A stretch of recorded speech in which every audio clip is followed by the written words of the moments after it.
Open up. Open up. Open up. Open up. Open up. Welcome. Thank you guys so much for joining this week's of Open Up. I am too excited right now. Y'all just like, dang, look at Tyrone. He turned up today.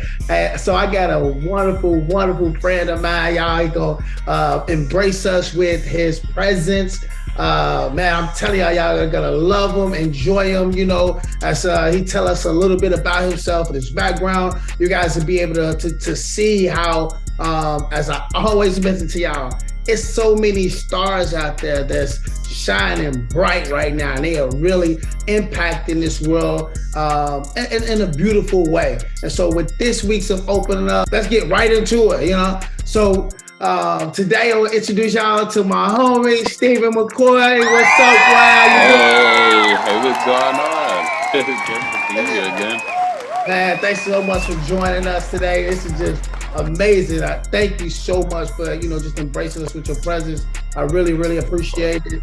You know, let's get right into it, man. Just telling people a little bit about yourself. Let's get a little bit of your background. I am from North New Jersey. I am a journalist based out in between New York, California, Atlanta. Yeah, just, you know, all over the place. But I just happen to be a journalist who is vision and hearing impaired, which actually made me the first Black deafblind journalist in the United States. Yeah. So, you know, we've been to the White House Senate office and this year. So it's been a very amazing year.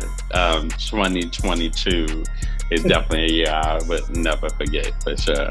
Oh yeah, Stephen. So I was pumped up so much because I was you know, been talking to, you know, some of the staff members, telling them just how amazing you are, and the things and the challenges that you have to face just being deaf and, you know, visually impaired. Can you tell us a little bit about like the beginning of the stages of you, you know, having the deaf or blind? Like, how did that begin for you? Mm-hmm. Well, for me, it started out with my hearing.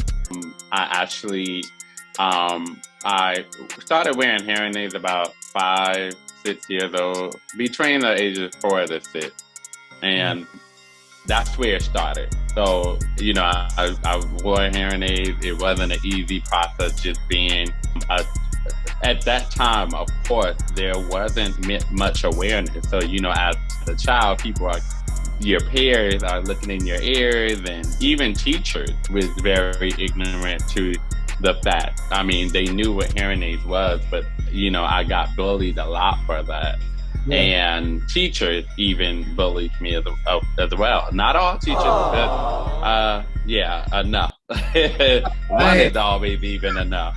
But yeah, but it was very tough, you know.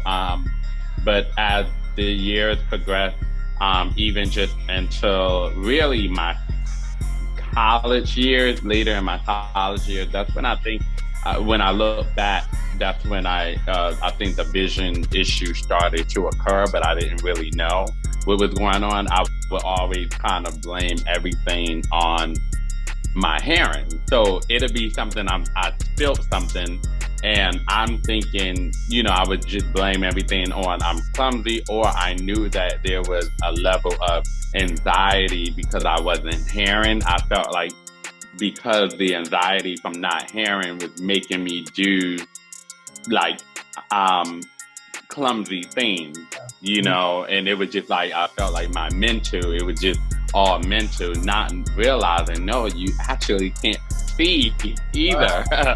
So it was a journey. So my vision, I was diagnosed with retinitis pigmentosa, Usher syndrome, just a couple of years ago. So I had no idea. You know, I've had a very interesting journey, to say the least. Yeah. I mean, you know what? Doing just just the different challenges you have to face, with your hearing. And then you just, let us know about your vision loss. And that's just recent. So that in itself has been a different challenge for you. And you've been having to adapt to that. I was, very, very interested. And when I first met you over at the LBL conference, and you was, speaking and giving about, your experience on the red carpet. Do you want to tell us a little bit about that experience? Oh yeah, I mean that's just a part of my job as a journalist. I cover a lot of red carpet events.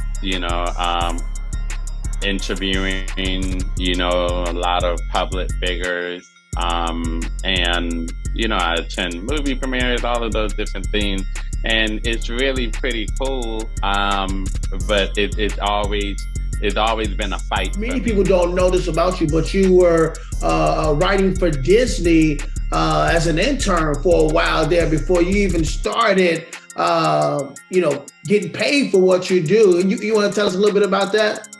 Yeah, I started out as an intern.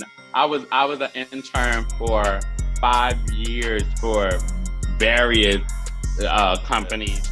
6th year, I finally got an internship with Disney in Orlando, Florida, which was pretty great. I worked at Magic Kingdom actually, and it was in live entertainment. It was a life-changing experience because I met people from all over the world who I'm actually still friends with to this day. And it's crazy because that was 10 years ago. And earlier in February of this year, Disney did like a whole honorary thing.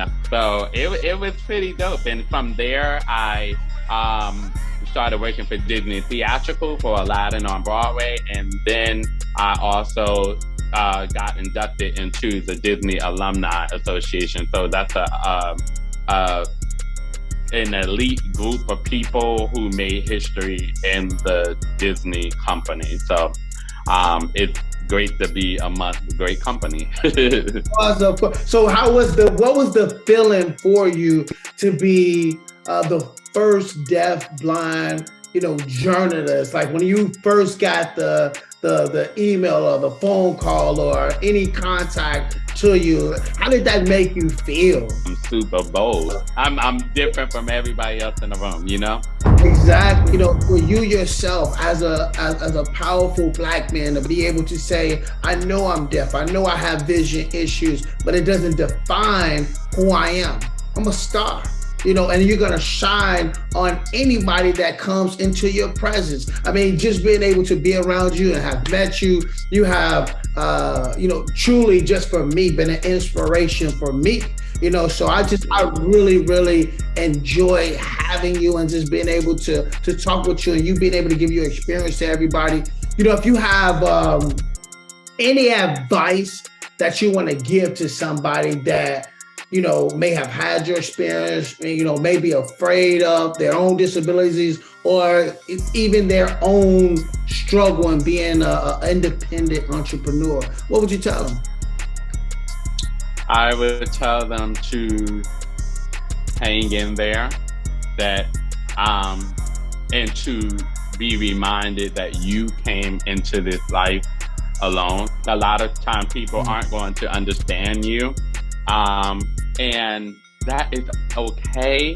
Just because you are dealing with challenges does not mean that you're not meant to live. Oh yeah. Yeah.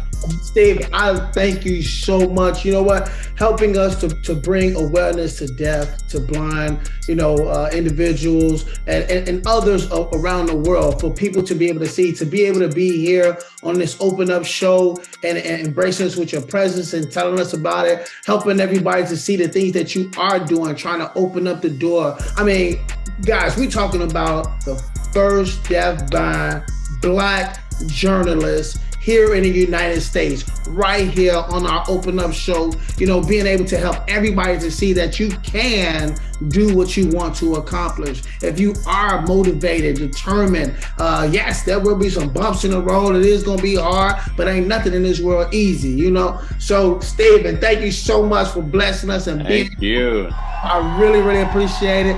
Ladybug, City Products, everybody.